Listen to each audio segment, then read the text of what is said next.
Bismillahirrahmanirrahim. Assalamualaikum warahmatullahi wabarakatuh. Kita awali dengan berdoa, semoga Allah memudahkan dan meluluskan kita dalam ujian ya. Amin ya rabbal alamin. Kita langsung aja, hari ini kita akan bahas kisi-kisi nomor 5, nomor 6, nomor 7, dan nomor 8 ya. Semuanya ini tentang konsep pernikahan di dalam Islam. Untuk yang kisi-kisi nomor 5 itu adalah tentang hukum nikah di dalam Islam. Kemudian untuk yang kisi-kisi nomor 6 itu tentang monogami di dalam Islam. Untuk yang nomor 7 itu tentang poligami, dan untuk yang nomor 8 itu tentang nikah mut'ah. Oke, langsung aja ya kita bahas per nomornya. Di sini pertama di kisi-kisi nomor 5 itu adalah hukum nikah. Nah, kita pelajari dulu ya hukum nikah itu apa saja sebelum kita ke contoh soal. Hukum nikah itu yang pertama adalah mubah. Hukum awal nikah adalah mubah atau diperbolehkan bagi orang yang mampu memberi nafkah lahir batin dan mampu untuk menahan diri dari zina namun belum memiliki keinginan untuk menikah. Nah, dari sini titik poinnya adalah mampu secara nafkah, mampu menahan diri dari zina, tapi sayangnya belum memiliki keinginan untuk menikah ataupun juga punya keturunan dari pernikahan tersebut. Makanya di sini dihukumi mubah, dan mubah ini juga merupakan hukum awal dari sebuah pernikahan. Kemudian dari hukum awal ini bisa berubah statusnya ke berbagai macam hukum sebagaimana sebab akibat yang mengikutinya ya. Nah, dari mubah ini bisa menjadi sunnah bagi orang yang merindukan pernikahan dan mampu memberi nafkah, tapi sebenarnya ia masih mampu menahan dirinya dari perbuatan zina. Nah, intinya itu mampu secara nafkah, mampu menahan diri dari zina, dan memiliki keinginan untuk menikah. Ini hukumnya sunnah. Kemudian hukumnya menjadi wajib bagi orang yang telah mampu memberi nafkah, jiwanya terpanggil untuk nikah, dan jika tidak nikah, khawatir jerumus ke lembah perzinahan. Nah, di sini titik penekanannya adalah mampu secara nafkah, memiliki keinginan, akan tetapi tidak mampu untuk menahan diri dari sebuah perzinahan. Maka hukum pernikahan bagi orang ini adalah wajib. Kemudian makruh bagi orang yang belum ingin menikah dan memiliki anak karena faktor watak, keinginan ataupun penyakit, dan ia juga belum mampu memberi nafkah. Nah, di sini jadi kasusnya adalah belum ingin dan juga belum mampu. Kemudian statusnya bisa menjadi haram bagi orang yang tidak memiliki kemampuan finansial untuk menafkahi istri baik secara batin maupun lahir, dan memiliki niat untuk menyakiti, menganiaya, menelantarkan, atau balas dendam kepada pasangannya. Jadi di sini sebenarnya belum mampu dan juga diiringi dengan niatan yang tidak baik ya teman-teman. Itu hukumnya haram. Untuk apa menikah kalau pada akhirnya hanya menyakiti pasangan? Jadi diukur dulu seberapa kemampuan diri kita untuk membawa diri di dalam sebuah pernikahan, sehingga pernikahan itu nantinya bisa menciptakan keluarga yang sakinah, mawaddah, dan warahmah. Oke, kita lihat contoh soalnya ya. Bagi orang yang merindukan pernikahan dan mampu memberi nafkah, tapi sebenarnya ia mampu menahan dirinya dari perbuatan zina, maka dihukumi tadi ya sunnah. Titik poinnya di sini. Mampu menahan dirinya dari perbuatan zina, punya keinginan untuk menikah, dan juga bisa nafkah. Ini sunnah. Kemudian nomor 26, bagi orang yang telah mampu memberi nafkah, jiwanya terpanggil untuk nikah, dan jika tidak nikah, khawatir terjerumus ke lembah perzinahan. Nah, ini kemudian dihukumi menjadi wajib. Makanya kalau khawatir diri itu bisa terjerumus pada zina, melakukan hal-hal yang dilarang, itu hukum pernikahan menjadi wajib. Kemudian lanjut ke kisi-kisi nomor 6 dan 7. Di sini saya jadikan satu ya teman-teman. Ada monogami dan poligami. Bentuk perkawinan menurut jumlah istri atau suami itu dibagi menjadi dua ya teman-teman. Ada monogami, kemudian ada poligami. Monogami adalah suatu bentuk perkawinan atau pernikahan di mana si suami tidak menikah dengan perempuan lain dan si istri tidak menikah dengan lelaki lain. Jadi singkatnya, monogami merupakan nikah antara seorang laki-laki dengan seorang wanita tanpa ada ikatan pernikahan lain. Jadi di sini hanya ada satu istri dan hanya ada satu suami ya teman-teman. Pernikahan yang didambakan oleh semua wanita, monogami. kecuali yang memang kondisinya tidak memungkinkan untuk ini ya teman-teman. Kemudian ada poligami, itu adalah bentuk perkawinan di mana seorang pria menikahi beberapa wanita atau seorang perempuan menikahi dengan beberapa laki-laki. Nah, poligami dalam Islam itu terbatas pada poligini, yaitu seorang pria muslim diizinkan menikahi lebih dari satu wanita. Sedangkan poliandri haram dalam Islam, yaitu seorang wanita menikah dengan lebih dari satu pria. Nah, jadi di sini poligami yang diperbolehkan itu adalah poligini, teman-teman. Kalau untuk poliandri itu tidak boleh. Nah, ayat Al-Quran yang sering digunakan mengenai diizinkannya poligami itu adalah An-Nisa ayat 3. Tidak diperbolehkannya poliandri ada dalam surat An-Nisa ayat 4. Nanti coba dicek ya teman-teman isinya bagaimana. Kemudian kita next, contoh soalnya seperti apa. Berikut ini adalah tujuan dari pernikahan monogami. Kecuali berarti yang tidak menjadi tujuan ya teman-teman. Di sini ada yang bukan itu, naluri kebapakan dan keibuan berkembang dalam menaungi anak di masa kanak-kanak serta tumbuh rasa kasih sayang. Ini bukan merupakan tujuan. Nah, di sini yang merupakan tujuan itu kita berarti BCD ini adalah tujuan dari perkawinan monogami ya teman-teman. Yang pertama yaitu untuk menghantarkan keluarga bahagia akan lebih mudah karena tidak terlalu banyak beban. Kalau monogami kan hanya menanggung satu istri dan satu suami, jadi tidak menanggung orang lain di dalam keluarga tersebut. Kemudian untuk memberikan landasan modal utama dalam pembinaan kehidupan rumah tangga yang harmonis, sejahtera dan bahagia. Apakah selain monogami tidak mungkin terjadi kesejahteraan? Mungkin saja ya teman-teman, namun ketika pernikahan itu bentuknya monogami, itu peluang untuk menjadi harmonis, sejahtera, dan bahagia itu lebih besar dibandingkan dengan pernikahan yang di luar bentuk monogami. Kemudian untuk masa sekarang ini ya teman-teman, jangan bandingkan ketika pernikahan poligami di zaman Rasulullah atau di zaman para sahabat itu berbeda. Oke, kemudian selanjutnya akan lebih mudah untuk menetralisir dan meredam sifat cemburu, iri hati, dan perasaan mengeluh dalam kehidupan istri sehari-hari. Jadi perempuan mana yang sanggup untuk diduakan dalam hal ini ya teman-teman. Tapi ada kok perempuan yang memang secara sukarela mengizinkan suaminya untuk menikah lagi, dalam tanda kutip ya teman-teman. Ya. Kemudian untuk nomor 24, nah di sini disambung teman-teman, diperjelas lagi. Untuk memperjelas yang nomor 23 itu diperjelas di nomor 24. Naluri kebapakan dan keibuan berkembang dalam menaungi anak di masa kanak-kanak serta tumbuhnya rasa kasih sayang. Pernyataan tersebut jika dikaitkan dengan pernikahan lebih tepat diposisikan sebagai, itu di sini adalah hikmah ya teman-teman. Bukan tujuan tapi hikmah. Kemudian kita lanjut. Nomor 25, memberi landasan dan modal utama dalam pembinaan kehidupan rumah tangga yang harmonis, sejahtera, dan bahagia. Pernyataan ini dikaitkan dengan pernikahan lebih tepat diposisikan sebagai, tadi sudah ya teman-teman, tujuan. Kemudian nomor 26. Salah satu hikmah dari sebuah pernikahan adalah membagi-bagi pekerjaan dan membatasi tanggung jawab pekerjaan kepada suami dan istri. Hal ini menurut ulama, sini jawabannya adalah B ya teman-teman, Sayyid Sabiq. Ingat-ingat Sayyid Sabiq. Kemudian kita lanjut kesimpulan dari kisi-kisi nomor 6. Itu bisa kita simpulkan tujuan dari perkawinan monogami, yaitu yang pertama untuk menghantarkan keluarga bahagia akan lebih mudah karena tidak terlalu banyak beban.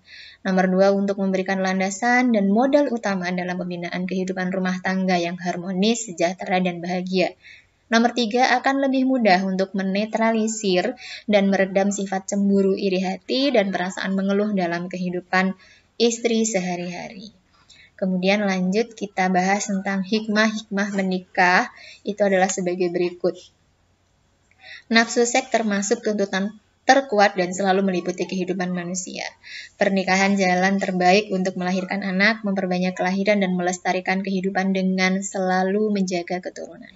Kemudian nomor 3, naluri kebapakan dan keibuan akan tumbuh dan berkembang dalam menaungi anak, masa kanak-kanak serta tumbuhnya rasa kasih sayang. Kemudian nomor 4, rasa tanggung jawab dari pernikahan serta mengurus anak-anak dapat membangkitkan semangat dan mencurahkan segala kemampuan dalam memperkuat potensi diri, membagi-bagi pekerjaan dan membatasi tanggung jawab pekerjaan kepada suami dan istri. Nah, ini di soal berikutnya yang menurut pendapat Sayyid Sabiq tadi ya, membagi-bagi pekerjaan dan membatasi tanggung jawab pekerjaan kepada suami dan istri adalah hikmah pernikahan menurut Sayyid Sabiq. Oke, diingat-ingat ya teman-teman, Sayyid Sabiq. Sayyid Sabiq. Lanjut. Ini kita masuk ke kisi-kisi nomor 7 ya. Menurut Yusuf Qaradawi, kondisi darurat yang dengannya seseorang laki-laki diperbolehkan berpoligami adalah sebagai berikut, kecuali berarti yang kondisi darurat yang tidak boleh ya teman-teman. Jadi antara A, B sampai C ini berarti kondisi darurat yang diperbolehkannya poligami. Oke. Jawaban yang bukan itu adalah adanya seorang laki-laki kaya dan mampu membiayai semua kebutuhan dalam berpoligami. Sekaya apapun, itu tidak menjamin bahwa Anda boleh untuk berpoligami. Karena ada banyak hal lain yang harus dipertimbangkan. Tidak hanya cukup atau mampu dari segi kekayaan atau finansial, tapi juga dari banyak faktor ya teman-teman. Oke, kemudian untuk kondisi yang dibolehkan itu adalah ditemukan seorang suami yang menginginkan keturunan, akan tetapi ternyata istrinya tidak dapat melahirkan anak disebabkan karena mandul atau penyakit. Nah, ini karena istri sedang sakit ya, teman-teman. Kemudian di antara suami ada yang memiliki oversex, akan tetapi istrinya memiliki kelemahan seks, memiliki penyakit atau masa haidnya terlalu panjang, sedangkan suaminya tidak sabar menghadapi kelemahan istrinya tersebut. Bahasan yang sensitif ya teman-teman, maaf, tapi ini memang soalnya seperti ini. Jumlah wanita lebih banyak dibandingkan jumlah laki-laki, khususnya setelah terjadi peperangan. Nah, ini kondisi yang memperbolehkan poligami pada masa Nabi Muhammad ya teman-teman, pada masa sahabat, di mana pada saat itu masih banyak terjadi peperangan. Kalau untuk saat ini, kalaupun ada perbandingan jumlah laki-laki dan perempuan, itu bukan karena perang ya teman-teman, karena memang kondisinya seperti itu. Ada daerah-daerah yang memang jumlah laki-lakinya itu lebih sedikit daripada perempuannya. Oke, itu adalah kondisi-kondisi di mana seseorang bisa atau boleh untuk melakukan poligami. Kita lanjut kesimpulan dari kisi-kisi nomor 7. Dalam Islam, poligami merupakan suatu rukhsah atau keringanan yang diperbolehkan karena adanya hal-hal atau alasan-alasan tertentu. Adapun hal-hal yang diperbolehkan bagi seorang suami untuk melakukan poligami yaitu sebagai berikut. Jika istri mengidap suatu penyakit berbahaya seperti lumpuh, ayan, atau penyakit menular. Dalam kondisi seperti ini, akan lebih baik jika ada istri lain untuk memenuhi kebutuhan dan melayani suami serta anak-anak. Jika si istri ternyata tidak mampu untuk memiliki keturunan atau mandul, jika istri telah lanjut usia dan begitu lemahnya sehingga tidak mampu lagi untuk memenuhi kewajibannya sebagai seorang istri, jika si suami mendapati bahwa istrinya memiliki sifat-sifat buruk dan tidak dapat diperbaiki. Jika istri pergi dari rumah suaminya dan membangkang, sedang suami merasa sulit untuk memperbaikinya. Akibat terjadinya peperangan yang mengakibatkan banyak kaum laki-laki yang terbunuh di medan perang, kemudian meninggalkan kaum perempuan yang perempuannya yang sangat banyak jumlahnya. Maka poligami dapat menjadi salah satu solusi terbaik dalam hal tersebut. Ini untuk kondisi-kondisi darurat yang memperbolehkan poligami ya, teman-teman. Kemudian lanjut, di sini kita bahas tentang dampak negatif dari poligami. Dampak negatif dari poligami ini berbanding lurus dengan tujuan dari pernikahan monogami ya, teman-teman. Kenapa dianjurkan untuk monogami? Karena memang poligami itu memberikan dampak negatif dalam sebuah pernikahan. Kalau di dalam tujuan perkawinan monogami tadi ada 3 seperti yang sudah kita bahas sebelumnya. Nah, ini kalau untuk dampak poligami itu adalah menimbulkan kecemburuan di antara para istri. Nah, di sini ini menjadi tujuan dari monogami ya, menetralisir dan meredam sifat cemburu. Nah, ini jadi berbanding dengan dampak dari poligami. Kemudian menimbulkan rasa kekhawatiran istri kalau suaminya tidak bisa bersikap adil. Anak-anak yang dilahirkan dari ibu yang berlainan sangat rawan untuk terjadinya perkelahian, permusuhan, dan saling cemburu. Kekacauan dalam bidang ekonomi bisa saja pada awalnya seorang suami memiliki kemampuan untuk poligami, namun bukan mustahil suatu saat akan mengalami kebangkrutan. Maka yang akan menjadi korban akan lebih banyak. Jadi para pak suami, bila mana ingin melakukan poligami, mohon untuk difikirkan matang-matang ya. Bagaimana konsekuensinya ke depan. Kemudian lanjut, kita ke kisi-kisi yang nomor 8, yaitu tentang nikah mut'ah. Kita bahas sekilas tentang nikah mut'ah itu apa ya teman-teman. Nikah mut'ah adalah perkawinan sementara atau perkawinan terputus di mana seorang laki-laki melakukan perkawinan dengan seorang perempuan untuk waktu sehari, seminggu, atau sebulan. Sederhananya secara terminologi, nikah mut'ah dapat diartikan sebagai nikah atau kawin kontrak. Sejarah nikah mut'ah telah lama ada. Nikah mut'ah pernah diperbolehkan pada masa perang, yakni masa peralihan atau transisi dari zaman jahiliyah. Banyak hal yang masih memerlukan penyesuaian. Di zaman jahiliyah, wanita adalah objek yang diperlakukan selayaknya barang. Jarak medan perang yang jauh dari kediaman istri membuat para sahabat yang hendak berperang merasa berat. Oleh karenanya, aturan ini diturunkan sebagaimana bentuk keringanan atau rukhsah atas kondisi tersebut. Nah, jadi nikah mut'ah ini pernah diizinkan atau boleh pada zamannya Nabi Muhammad ya, teman-teman. Terutama pada masa peralihan, terutama pada masa masih jumlah antara orang yang beriman dengan yang belum beriman ini belum seimbang ya. Jadi masih banyak penyesuaian yang harus dilakukan. Salah satunya yaitu adanya nikah mut'ah ini. Mungkin pada waktu itu salah satu tujuannya adalah untuk menghindari perzinahan ya. Kemudian diperbolehkannya sebelum perang Khaibar dan diharamkan ketika masa perang Khaibar. Diperbolehkan lagi selama 3 hari ketika Fathu Mekah atau pembebasan Mekah dan diharamkan setelahnya sampai hari kiamat. Sebagaimana hadis Nabi, Rasulullah SAW telah mengharamkan mut'ah. Wahai kalian semua, sebelum ini aku telah mengizinkan kalian melakukan perkawinan mut'ah. Kini ketahuilah, Allah Subhanahu wa taala telah mengharamkannya sampai hari kiamat. Hadis riwayat Ibnu Majah. Kemudian pernikahan jenis ini dinilai tidak sah oleh hukum karena bertentangan dengan tujuan pernikahan. Sayyid Sabiq menerangkan bahwa tujuan dari nikah mut'ah adalah kenikmatan seksual semata, sehingga berbeda dari tujuan pernikahan biasanya. Nikah mut'ah haram berdasarkan fatwa MUI yang dikeluarkan pada 25 Oktober 1977. Dalam fatwa tersebut, MUI memaparkan bahwa nikah mut'ah bertentangan dengan tujuan persyariatan akad nikah, yaitu untuk mewujudkan keluarga sejahtera dan melahirkan keturunan. Nah, jadi nikah ini kemudian menjadi haram atau tidak diperbolehkan karena berlawanan dari tujuan pernikahan ya teman-teman. Dimana kalau tujuan pernikahan itu kan membina keluarga yang harmonis, kemudian menciptakan keturunan. Nah, sedangkan kalau untuk mut'ah ini karena batas waktunya, ini yang menjadikan pernikahan itu jauh kemungkinan untuk terjadinya pernikahan yang harmonis ataupun dihasilkan keturunan yang saleh dan salihah. Dimana waktunya ya, gimana pernikahan itu bisa menjadi pernikahan yang harmonis atau menghasilkan keturunan bila kontraknya hanya 1 hari misalnya, atau hanya seminggu misalnya, itu kan tidak mungkin gitu. Ya, jadi nantinya yang dirugikan itu adalah pihak perempuan. Makanya diputuskanlah pelarangan atau pengharaman dari nikah mut'ah ini. Kemudian lanjut, contoh soal untuk kisi-kisi nomor 7, nomor 28.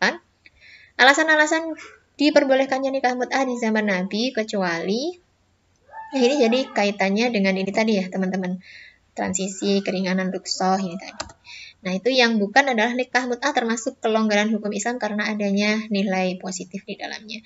Bukan karena itu ya alasannya, tapi alasannya ada 3 yaitu A, B, dan D. Ini jawabannya yang benar. Merupakan keringanan hukum rukhsah untuk memberikan jalan keluar dari problematika yang dihadapi oleh 2 kelompok orang yang imannya kuat dan imannya lemah, sebagai langkah perjalanan hukum Islam menuju ditetapkannya kehidupan rumah tangga yang sempurna untuk mewujudkan sebuah tujuan pernikahan. Umat ketika itu berada pada masa transisi dari dunia jahiliyah ke dunia Islam. Ini seperti yang kita bahas tadi ya teman-teman. Jadi alasan-alasannya kenapa pada waktu itu mut'ah diperbolehkan di zaman Nabi, khususnya di zaman Nabi. Kemudian untuk nomor 29, pernyataan berikut ini adalah alasan yang dikemukakan oleh jumhur ulama tentang penetapan hukum mut'ah adalah haram, kecuali. Nih kalau tadi yang nomor 28 itu alasan diperbolehkan, kalau ini alasan dilarang ya teman-teman. Itu di sini kecuali berarti yang bukan ya. Bagian dari hak suami untuk memperlakukan istrinya. Kan itu bukan apa, mut'ah itu bukanlah sebuah hak yang dimiliki oleh seorang suami ya teman-teman. Jadi suami itu kan tugasnya melindungi, mengayomi. Jadi untuk menikahi kemudian meninggalkan secara tiba-tiba itu bukan haknya ya teman-teman. Berbeda dari hak-hak yang semestinya. Jadi jawab ini yang bukan itu adalah D ya, yang bukan alasan dari pelarangan. Jadi alasan pelarangannya yaitu yang pertama, kebolehan nikah mut'ah sudah dihapus ya, benar dihapus, tidak boleh lagi. Kemudian menimbulkan mudarat bagi kehidupan keluarga, terutama bagi perempuan dan anak-anak. Kemudian terjadi perlakuan diskriminatif terhadap para wanita ya. Kasihan kan setelah dinikah kemudian ditinggal. Ya kalau ada yang mau menikahi lagi, kalau nggak ada gimana? Oke, kemudian lanjut. Di kalangan sahabat, orang yang secara tegas mengharamkan nikah mut'ah itu adalah, nah di sini jelas ya jawabannya, ada Umar bin Khattab.